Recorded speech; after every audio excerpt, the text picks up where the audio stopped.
proud of the success we have on initial attack on our fires. Our focus is to maintain our success rate of keeping 95% of our fires under 10 acres.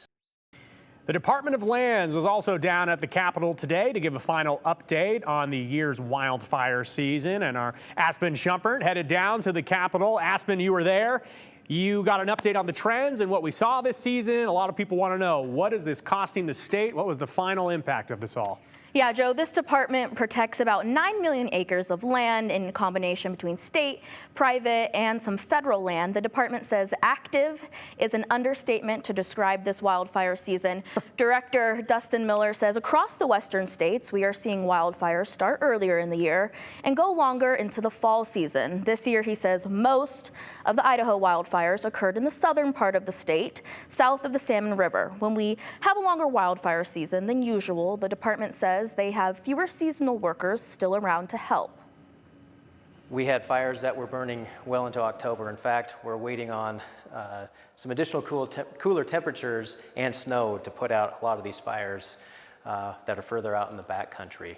So resources have wound down. A lot of crews have left employment for the summer to do other things. That left us with a skeleton crew at both the Department of Lands and the federal agencies to continue fighting fire into October. Miller says with Idaho being one of the fastest growing states, they are seeing more people recreating on public lands and state endowment lands and private lands. Today, Miller gave a comparison between this year and last. Last year, almost 300 fires burned on land the IDL protects, totaling to just over 2,500 acres burned. That's significantly less than this year's wildfire season. This year, Idaho saw a jump in lightning-caused fires. We went from 78 last year to 122 this year, while wildfire numbers stayed about the same year over year. Most wildfires are still human caused, which is typical.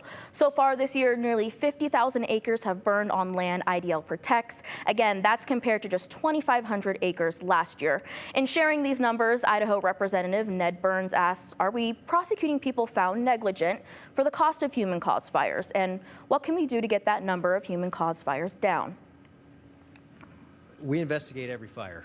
And if it's determined to be a negligent fire, that somebody was careless, then, we're going to go after that individual or individuals for cost recovery, because again, it's the deficiency fund, taxpayer dollars, that are going in to suppress that fire.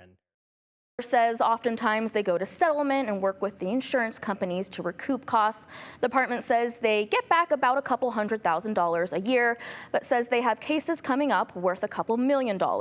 As for getting the number of human caused fires down, the department is working on prevention messaging to get out to the public. Joe, the department estimates that it's going to cost the state $62 million to fight wildfires this season, again, significantly larger than last year when they just paid $17 million.